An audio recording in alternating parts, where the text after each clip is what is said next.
ഇരുന്ന് പഠിക്കടി കുറച്ചോണ്ടിരിക്കാതെ. എന്റെ മനുഷ്യൻ, നിങ്ങൾ എണീറ്റ് പണിക്ക് പോകും. ഇവിടെ ഇങ്ങനെ കിടക്കാൻ എണീറ്റ് പണിക്ക് പോകും. കഥയിലെ പടവെട്ടിയ കഥയാണ് ഭൂമിയിൽ കഥയില്ല വീടാണ്. അവിയല് അവിയല് അവിയല് പരിവം, അവിയല് അവിയല് അവിയല് പരിവം.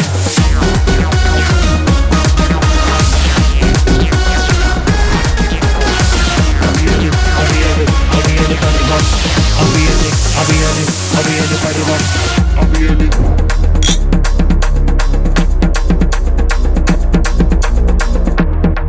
നീയൊക്കെ വൈകിട്ട് ശരിയാക്കി തരാം.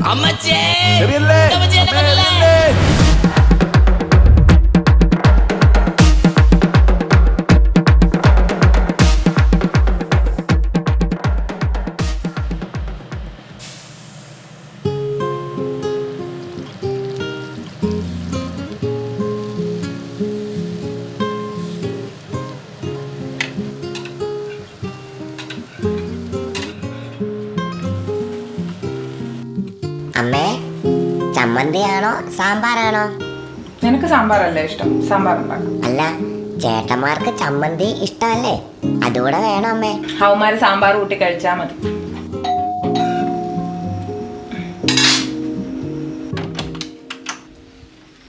ആരാ മോനെ?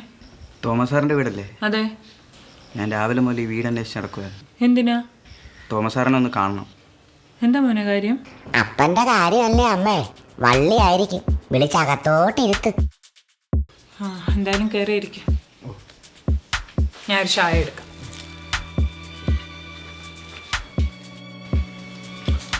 ആരാ വന്നേ? ബ്രോ, എന്താ കാര്യം? ഫിനാൻഷ്യൽ പ്രശ്നം. ഈ ഇടയ്ക്ക് വല്ല വസ്തു കച്ചവടം നടത്തിയായിരുന്നോ? ഇല്ലേ ബ്രോ, ശരിക്കും എന്താ കാര്യം? തോമസ് സാറുമായിട്ട് ബന്ധപ്പെട്ട അവിടെ അപ്പനോട് ബന്ധപ്പെട്ട കേസ്. എന്ത് എന്ത് എന്ത് കേസ്? എൻ്റെ പൊന്നു ബ്രോ, നിങ്ങളുടെ തലയ്ക്ക് വല്ല വെളിവില്ലേ? നിങ്ങൾ അപ്പന് പൈസ വല്ലതും കൊടുത്തായിരുന്നോ? ആ, കൊടുത്തായിരുന്നു. സെക്രട്ടേറിയറ്റിൽ അസിസ്റ്റൻ്റായിട്ട് ജോലി തരാമെന്ന് പറഞ്ഞ് 2.5 ലക്ഷം രൂപ മേടിച്ചു. 2.5 ലക്ഷം രൂപ അപ്പനോ? ആ, ഇന്നേ 9 മാസമായി. അടിപൊളി. എൻ്റെ പൊന്നു ബ്രോ, നിങ്ങൾക്ക് വേറെ പണിയൊന്നുമില്ലേ? ആ പൈസ എൻ്റെ കമ്പനിയിൽ ഇട്ടിരുന്നെങ്കിൽ ഞാൻ ഒന്നെങ്കിൽ ഡബിൾ അല്ലേ ട്രിപ്പിളാക്കി തിരിച്ചു തരത്തില്ലായിരുന്നു. തോമസ് സാറിൻ്റെ മൂത്ത മകൻ. Yes, Nikhil Thomas, Annamma properties and real എസ്റ്റേറ്റിൻ്റെ CEO. ചേട്ടായല്ലേ മറ്റേ കളമശ്ശേരിലെ റിയൽ എസ്റ്റേറ്റ് തട്ടിപ്പിൽ 1-ാം പ്രതി? ഒന്നല്ല ബ്രോ, 2ആണ്. അത് 2 വർഷം മുന്നേ. ഇപ്പൊ കമ്പനി നല്ല സ്മൂത്ത് റണ്ണിങ്ങാണ്. മത്തം കുത്തിയ കുമ്പളം മുളക്കില്ല ബ്രോ. ചായ കുടിക്കും. എൻ്റെ പൊന്നമ്മ, ചായ കുടിക്കുന്നതല്ല എൻ്റെ പ്രശ്നം. ആകെ 5 സെൻറ്റ് ഭൂമിയുള്ളൂ. അത് കേരള ബാങ്കിൽ പണയം വെച്ചാൽ സാറിന് ഞാൻ പൈസ കൊടുക്കും. വീട്ടിലാണ് പ്രഷർ അടിച്ച് കിടക്കുന്നൊരു അമ്മയുണ്ട്. ഈ ജോലിയാണ് എൻ്റെ പ്രശ്നം. മാം വിഷമിക്കണ്ട, അച്ഛൻ ഏതായാലും ഇങ്ങ് വരട്ടെ കേട്ടോ. ആ, നിങ്ങൾ വന്നോ? ഇതേ നിങ്ങളെ തിരക്ക് വന്നതായി മോൻ. എന്ത് വന്നു വെച്ചാൽ മോൻ്റെ കാര്യം ശരിയാക്കി കൊടുത്തേ. മോൻ ഏതായാലും ചായ കുടിക്കും. വേഗം ശരിയാക്കി കൊടുക്കണം കേട്ടോ. എൻ്റെ പൊന്നനൂപെ, ഞാൻ മിനിഞ്ഞാന്ന് ഇവിടെ എത്തേണ്ടതായിരുന്നു. നിന്റെ കാര്യത്തിന് വേണ്ടിയിട്ടുള്ള ഓട്ടത്തിലായിരുന്നു. വെള്ളിമുങ്ങ പണി തുടങ്ങി. ഇനി വെള്ളാരങ്കല്ല് കൊത്തും, ഉറപ്പല്ലേ? എൻ്റെ പൊന്നു ചേട്ടാ, ഒരാളെ ജോലിക്കാരിയാണ്, ആത്മാർത്ഥമായിട്ടൊന്ന് ഇടപെട്ടൂടെ? എൻ്റെ പൊന്ന്, കുറച്ച് നീ PC ഇരുന്ന് കുറുക്കി ഇതിനകത്ത് ഇടപെട്ട് ചെയ്യാലേ അപ്പം നമ്മുടെ കിഡ്നി വരെ അടിച്ചോണ്ട് പോകും. പാഴുകള കാര്യമാക്കണ്ട. പിന്നെ ഈ PSCയുടെ കാര്യമല്ലേ മോനെ, സമയമെടുക്കും. പിന്നെ ഈ നോട്ട് നിരോധനം നമ്മളെ ഏറെക്കുറെ ബാധിച്ചിട്ടുണ്ട്. അത് 2016-17 അതിനിവിടെ യാതൊരു പ്രസക്തിയുമില്ല. മൊത്തേ പെറ്റ്കാറ്റ് പറഞ്ഞ് ശരിയാ, 2017 അതെ. പക്ഷേ ഈ രാഷ്ട്രീയക്കാരുടെ ഇടയിൽ നോട്ട് നിരോധനം ഒരു പ്രശ്നം തന്നെയാണ്. അതൊന്നും മോനോട് പറഞ്ഞാൽ മനസ്സിലാകില്ല. ഒരൊറ്റ ഒപ്പ് അണ്ടർ സെക്രട്ടറി, പിന്നെ മോൻ സർക്കാർ ഉദ്യോഗസ്ഥനാ. അയ്യോ സന്തോഷം. എന്നാലും എത്ര നാൾ എടുക്കും സാറേ? ഏകദേശം നിന്റെ മൂക്കിൽ പഞ്ഞി വെക്കുന്ന വരെ. സാറേ, വീണ്ടും പെറ്റ്കാറ്റ് കംപ്ലൈൻറ്റ്, അത് കാര്യമാക്കുന്നുണ്ട്. ഒരു 6 മാസം. അയ്യോ, ഇനി 6 മാസമോ? സാറേ, പലിശയൊക്കെ അടയ്ക്കണം. അത് എത്ര വരും? കേരള ബാങ്കിൽ ഒരു 3000, പിന്നെ സിനി ഫിനാൻസിൽ സ്വർണത്തിനൊരു 3500. 3500. അപ്പോൾ മൊത്തം 6500. ഒരു 5000 രൂപ മോൻ്റെ വീട്ടു ചിലവെല്ലാം കൂടി. അതെ, അത് ഞാൻ റെഡിയാക്കി തന്നോ. അപ്പോൾ സാറേ അതെങ്ങനെ ഞാൻ വീട്ടിൽ വന്ന് മേടിക്കണോ അതോ അക്കൗണ്ടിൽ ഇട്ട് തരും? അതിൻ്റെ ആവശ്യമൊന്നുമില്ല. എൻ്റെ ഒരു സുഹൃത്തിൻ്റെ ഒരു സൂപ്പർ മാർക്കറ്റ് ഉണ്ട്. അവിടെ ബില്ലടിക്കാൻ ഒരാളെ വേണമെന്ന് പറഞ്ഞു. മാസം 12,000 രൂപയാണ് ശമ്പളം. സൂപ്പർ മാർക്കറ്റിലോ ബില്ലടിക്കാൻ? ഈ സൂപ്പർ മാർക്കറ്റിൽ ബില്ലടിക്കാനുള്ള ജോലിയേ ഞാൻ വിചാരിച്ചാലും കിട്ടും. അതിന് MLA ശുപാർശക്കത്തൊന്നും വേണ്ട കേട്ടാ. ആ അത് ശരിയാ, അത് ഞാൻ വിചാരിച്ചാലും നടക്കത്തില്ല. ഇതങ്ങനെ ആപ്പ് സൂപ്പർ മാർക്കറ്റല്ല, വീക്കെൻഡിൽ 50% വരെ ഓഫറുള്ള സ്ഥലമോ. അത് തന്നെയല്ല, മോനൊരു ചെറിയ വരുമാനം ആവുമല്ലോ. 6 മാസത്തെ കേസല്ലേ ഉള്ളു, അത് കഴിഞ്ഞാൽ പിന്നെ സർക്കാർ ജോലിയല്ലേ. അത് ശരിയാ, പിന്നെ 6 മാസം വെറുതെ പോയി ബില്ലടിക്കാൻ. മോൻ ചായ കുടിക്ക്, ഞാൻ ഒന്ന് ഫ്രഷ് ആകട്ടെ, എനിക്കൊരു അത്യാവശ്യം മീറ്റിംഗ്.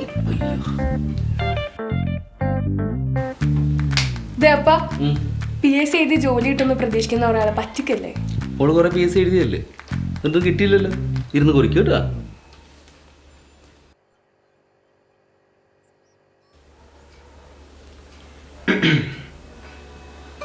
PSCക്ക് പഠിക്കുമല്ലേ? ഇത് പഠിക്കാനേ കുറച്ച് കുറുക്ക് വഴികളുണ്ട്. ആണോ? എന്ത്? അത് ഞാൻ പറഞ്ഞുതരാം. ഈ ബ്രോയുടെ ഒട്ടൽ കണ്ടിട്ട് സംതിങ് ഫിഷി. ഇവനെതിരെ ഒരു സൈബർ അറ്റാക്ക് വേണ്ടി വന്നേക്കാം.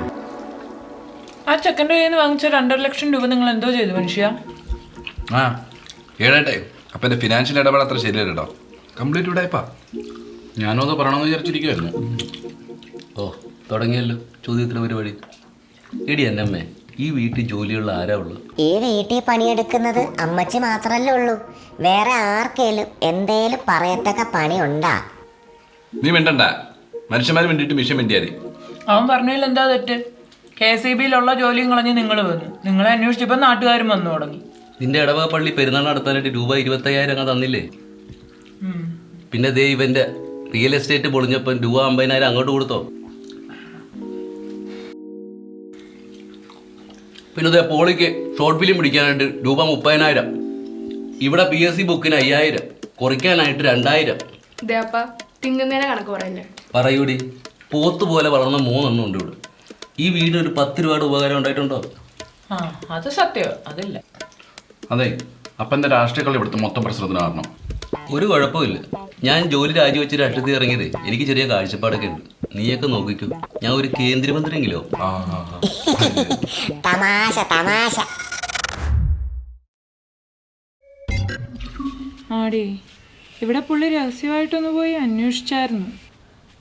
ആ ചെറുക്കൻ അങ്ങനെ ചീത്ത സ്വഭാവമൊന്നുമില്ല, പിന്നെ ഒരു സ്ഥിര വരുമാനമുണ്ട്.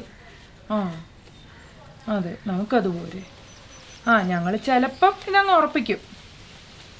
ആ ശരിയടി, എന്നാൽ പിന്നെ വിളിക്കാവേ.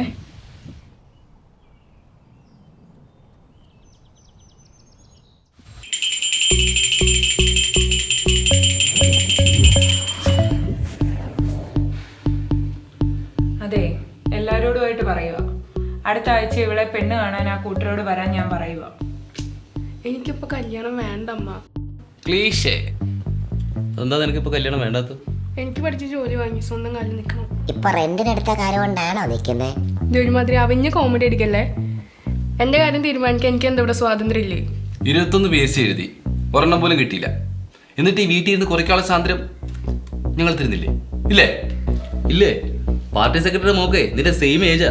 അവൾ ഏതോ ബാങ്കിൽ ജോലിക്ക് പോയിട്ട് മാസം 20,000 രൂപ ഉണ്ടാക്കണം. അതെ, നമ്മളുടെ ജോലിക്കാരിയാണോ നമ്മളുടെ കല്യാണക്കാരിയാണോ ഇവിടുത്തെ വിഷയം? കല്യാണക്കാരിയാണെങ്കിൽ ഞാൻ വേണമെങ്കിൽ ഒന്ന് ചിന്തിക്കാം. പക്ഷെ ജോലിക്ക് എന്റെ വട്ടി പോവും. ഇപ്പൊ എങ്ങനെ ഇരിക്കണം? അടിച്ചിറക്കി വിടമ്മ ഇവളമാരെയൊക്കെ. ഇവിടുത്തെ വിഷയം ഇപ്പൊ കല്യാണമാണ്.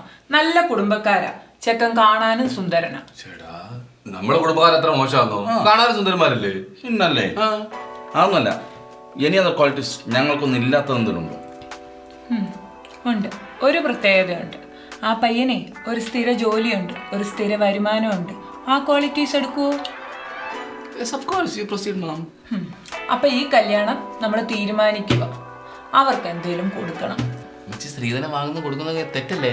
ആ അത് സ്ത്രീധനം, അതിന് ഞാനും എതിരാ. ഇതെന്റെ ഇഷ്ടദാനം. ഇത് രണ്ടും ഏറെക്കുറെ ഒന്നല്ലേ എന്നമ്മേ? അല്ല. അതുകൊണ്ട് ഒരു കാര്യം ഞാൻ ഓപ്പണായിട്ട് പറയാം. അവളുടെ മൂത്ത സഹോദരൻ എന്ന നിലയിൽ നിഖിൽ ഒരു 10 പവൻ ഉണ്ടാക്കി തരണം. 10 പവനാ? ഞാനവിടെ നിന്നുണ്ടാക്കുന്ന 10 പവൻ? അതൊന്നും എനിക്കറിയണ്ട, കുറെ കാലമായില്ലേ കാള കളിച്ച് നടക്കുന്നു. ഇനി കുറച്ച് ഉത്തരവാദിത്വം ഒക്കെ ആവാം. ചേട്ടാ പ്ലീസ്, അമ്മച്ചി പറഞ്ഞിട്ട് കുറച്ച് ഉത്തരവാദിത്തം കാണിച്ചു. അതുപോലെ ഇളയ സഹോദരൻ എന്ന നിലയിൽ 1000 പേർക്കുള്ള ഫുഡ് നിന്റെ വകയായിരിക്കണം. 1000 പേർക്കുള്ള ഫുഡ് ഞാനോ? അമ്മച്ചി എൻ്റെ സിനിമയൊക്കെ ഒന്ന് സെറ്റ് ആവട്ടെ. 1000 അല്ല 2000 പേർക്കുള്ള ഫുഡ് ഈ പോളി സെറ്റ് ചെയ്തിരിക്കും. അങ്ങനെയാണെങ്കിൽ നീ ആദ്യം പോയി സിനിമ പിടിക്ക്, അതാദ്യം സെറ്റാക്ക്. എൻ്റെ അപ്പ രാഷ്ട്രീയത്തിൽ അപ്പനെ മരണം ചാടി കളിക്കുന്നതൊക്കെയല്ല സിനിമ പിടുത്തം, കുറച്ച് കഷ്ടപ്പാടുണ്ട്. പോളിടെക്നിക്ക് പഠിച്ച പോളി എന്നോട് ഞങ്ങൾ പറഞ്ഞോ സിനിമ പിടിക്കാൻ? ഇല്ല. ഇല്ലല്ലോ. അപ്പൊ 1000 പേർക്കുള്ള ഫുഡ് നീ നോക്കിയേ പറ്റൂ. അതെ, അത് ശരിയാ, നീ നോക്കിയേ പറ്റൂ. ദേ മനുഷ്യ, നിങ്ങൾക്കുള്ള ലിസ്റ്റ് ഞാൻ വൈകുന്നേരം തരുന്നുണ്ട്. സന്തോഷം. ലോട്ടറി എടുത്ത് വെച്ചപ്പോ അടിക്കും. അപ്പൊ പറഞ്ഞതെല്ലാരും കേട്ടല്ലോ. ഇതെല്ലാം ഇവിടെ നടന്നിരിക്കണം. ഇതുവേ എൻ കട്ടളെ, എൻ കട്ടളെ, എൻ സാസനം. കട്ടപ്പ വാ. അല്ല ശരി മുത്തേ വാ പോ. ശരി ശിവരാമദേവി.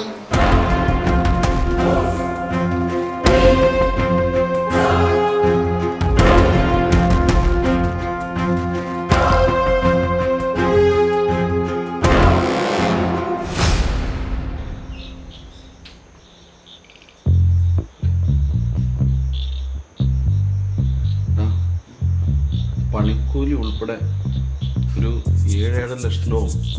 ആ ചേട്ടായി, ഞാൻ കണക്കൂട്ടിയപ്പോഴേ എനിക്ക് മിനിമം ഒരു 6 ലക്ഷം രൂപ വരും. ബാഹുബലി കളിച്ച അമ്മച്ചി തീരുമാനം എടുക്കുന്ന ഞാൻ വിചാരിച്ചില്ല. നമ്മൾ ഇന്ന് എന്നെ എടുക്കാം, എനിക്കറിയാൻ മേല. ചേട്ടാ നടി അതെ, എനിക്ക് നിങ്ങളോടൊരു കാര്യം പറയാനുണ്ട്. എന്ത് തരണം? അത് കേട്ട് നിങ്ങൾ പ്രശ്നം ഉണ്ടാക്കരുത്. നീ കാര്യങ്ങളുടെ കുറച്ച് അത് എനിക്കൊരാളെ ഇഷ്ടമാണ്. അയാളെ എനിക്ക് കല്യാണം കഴിക്കണം.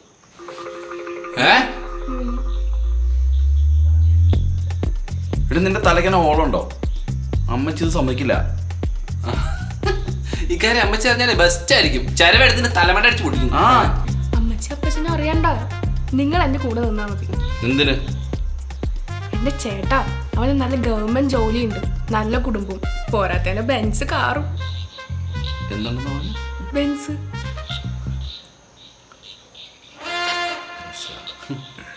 ഇപ്പൊ പുളുങ്കൊമ്പിലാണല്ലോ കയറി പിടിച്ചത്. സ്ട്രോങ് ആണടി. അതെ, ഞങ്ങൾ മനസ്സ് കൈമാറി കഴിഞ്ഞു. ഇപ്പൊ സംഭവം സീരിയസ് ആണല്ലേ? അതെ, ട്രൂ ലവ്. നീ വിളിച്ചാൽ അവൻ ഇറങ്ങി വരുമോ? വരും, വന്നിരിക്കും. അങ്ങനെയാണെങ്കിൽ നീ ആ ബെൻസുകാരൻ്റെ കൂടെ തന്നെ ജീവിക്കാൻ റെഡി ആയിരിക്കും. ഇല്ല പിന്നെ എന്നത്തിനാണ് ഞങ്ങൾ നിന്റെ ചേട്ടായിമാരെന്ന് പറഞ്ഞിട്ട് ഇവിടെ ഇരിക്കുന്നത്? എപ്പോഴേ റെഡിയായി. അങ്ങനെയാണെങ്കിൽ ഞാൻ കുറച്ച് ഡ്രസ്സൊക്കെ ഒന്ന് പാക്ക് ചെയ്യട്ടെ. അപ്പൊ എല്ലാം പറഞ്ഞ പോലെ ഗുഡ് നൈറ്റ്. Good night. എടാ പോളെ, അവൾക്ക് ഇഷ്ടമുള്ളതിൻ്റെ അടുത്ത് ജീവിക്കട്ടാ. അതെ ചേട്ടായി, അവൾ ജീവിതകാലം മൊത്തം ഹാപ്പി ആയിരിക്കണം. എടാ, അവള് ഹാപ്പി ആകുന്ന വഴി നമ്മൾ ഹാപ്പി ആവും. എടാ, 7, 6, 13 ലക്ഷം രൂപ അങ്ങ് മാറിക്കിട്ടും. എടാ കള്ള യുവദാസേ, അങ്ങനെയാണെങ്കിലേ അളിയന്റെ ബെൻസിൽ നമുക്കൊരു കറക്കാൻ കറങ്ങാം. ആ ബെൻസിൽ കയറി പോയാലുണ്ടല്ലോ എന്റെ ബിസിനസ് ഒക്കെ പച്ചോടിക്കൂടാ. ഈ സന്തോഷത്തിന് 10 നമ്പർ അടിച്ചാലാ? 10 അല്ല 20 തന്നെ അടിക്കുമ്പോൾ അലമ്പാക്കൂല.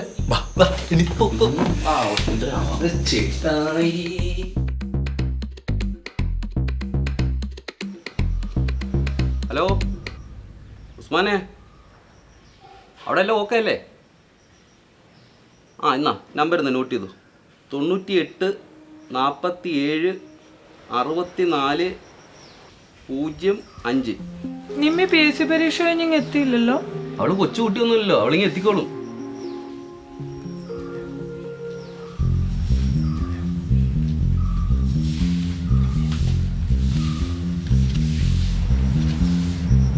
എന്താണ് ഒരു പരിങ്ങളിൽ ഉണ്ടാക്കും? ഇവിടെ ഇരിപ്പുണ്ടായിരുന്നല്ലേ? ചമ്മേടൊന്നും ഇല്ലേ? പോണം, എൻ്റെ തിരക്കില്ല. അമ്മച്ചിയെ, അമ്മച്ചിയുടെ തറവാട്ടുകാരൊക്കെ ഭയങ്കര ധൈര്യശാലികളായിരുന്നല്ലേ? പിന്നെ ആണോന്നോ? ബ്രിട്ടീഷുകാരോട് വരെ യുദ്ധം ചെയ്തിട്ടുള്ളവരുണ്ടായിരുന്നു. പിന്നെ അവര് നല്ല കാര്യഗൗരവമൊക്കെ ഉള്ളവരായിരിക്കും അല്ലേ? പിന്നെ ഒരു കാര്യം നീറ്റായിട്ട് ഡീൽ ചെയ്യാൻ എൻ്റെ കുടുംബക്കാരും എടുക്കര. ആണോ? അപ്പൊ അമ്മയ്ക്കോ? അത് പ്രത്യേകിച്ച് പറയാനുണ്ടോ? ഒന്നുമില്ലേലും നിന്നെയൊക്കെ തീറ്റിപ്പോറ്റുന്നതല്ലേ. എന്ത് പ്രശ്നം വന്നാലും പൂ പോലെ സ്ട്രോങ് ആയിട്ട് നേരിടുന്നവളാണ് ഈ അന്നമ്മ. അതെ, സ്ട്രോങ് അന്നമ്മ.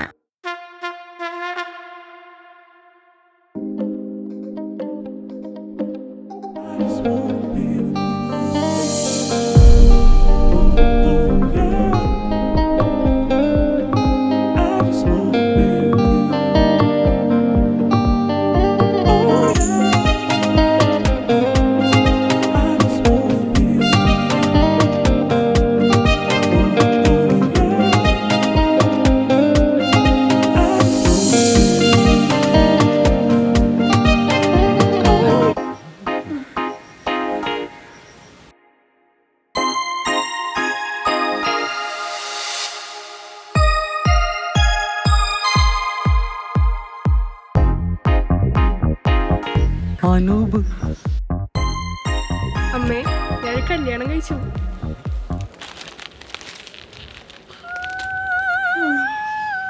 അന്നമ്മേ അമ്മേ ഈ സ്ട്രോങ് അമ്മച്ചിനെ ഞാൻ അകത്തുകൊണ്ട് കിടത്തിട്ട് ഈ വേട്ടാവളിനെ കണ്ടപ്പോഴേ ഞാൻ പറഞ്ഞതല്ലേ സംതിങ് ഫിഷി ആണെന്ന്. ഇപ്പൊ എങ്ങനെ ഇരിക്കുന്നു?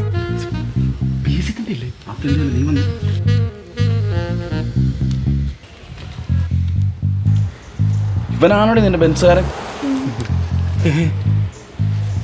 ഇവരെവിടുന്ന ഗവൺമെന്റ് ജോലി? അല്ല, അത് 6 മാസത്തിനുള്ളിൽ കിട്ടുമല്ലോ. അങ്ങനെ തോമസ് സാർ പറഞ്ഞു. തോമസ് സാർ അമ്മായപ്പൻ.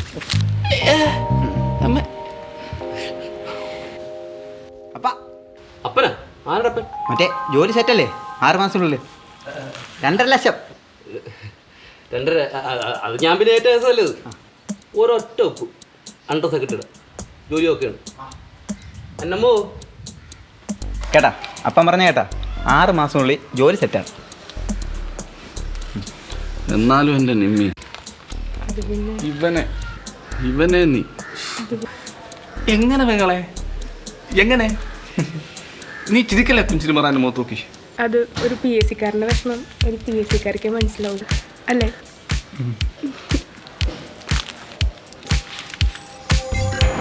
അതായത് വനജയുടെ കാലിൽ ക്ഷയം മാർച്ച് 21, 22, 23, 24. എന്നുവെച്ചാ അതായത് വനദിനം, ജലദിനം, കാലാവസ്ഥാ ദിനം, ക്ഷയദിനം. ഇതാണ് വനജയുടെ കാലിൽ ക്ഷയം. പിന്നെ വനദിനം മാർച്ച് 21, ജലദിനം മാർച്ച് 22, കാലാവസ്ഥാ ദിനം മാർച്ച് 21. അപ്പം ക്ഷയദിനമോ മാർച്ച് 24, കാലാവസ്ഥാ ദിനം മാർച്ച് 23. ഇത്രയേ ഉള്ളൂ. കൊള്ളാലിത്. ആ, ഇങ്ങനെ കുറേ കുറുക്കൊഴികളുണ്ട് എൻ്റെ കയ്യിൽ. എല്ലാം ഞാൻ പഠിപ്പിച്ചു തരാം. പക്കോട വേണം അടുത്ത്.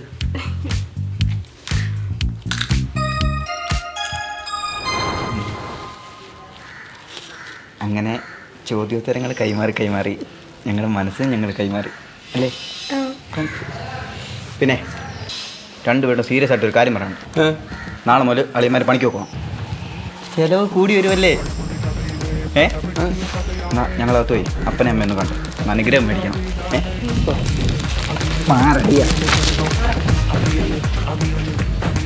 അപ്പൊ എന്നെ അളിയെന്നല്ലേ വിളിച്ചു? എനിക്ക് അക്സെപ്റ്റ് ചെയ്യാൻ പറ്റുന്നില്ല. എനിക്ക് അക്സെപ്റ്റ് ചെയ്യാൻ പറ്റുന്നില്ല. ട്രൈ ദൈവമേ, ഇനി ഈ തന്നെ കൊണ്ട് സഹിക്കേണ്ടി വരുമോ? ഒരു മിനിറ്റ്. വലുതുകാലം വെച്ച് പറഞ്ഞതിന് മുന്നേ കേരളത്തിലെ ഏറ്റവും വലിയ ജില്ല, ഇടുക്കി, ഏറ്റവും കൂടുതൽ ജനസംഖ്യ ഉള്ളത്, മലപ്പുറം, അപ്പം ജനസാന്ദ്രതയോ? തിരുവനന്തപുരം. ഈനാം പേച്ചിക്ക് മരപ്പട്ടി കൂട്ട്.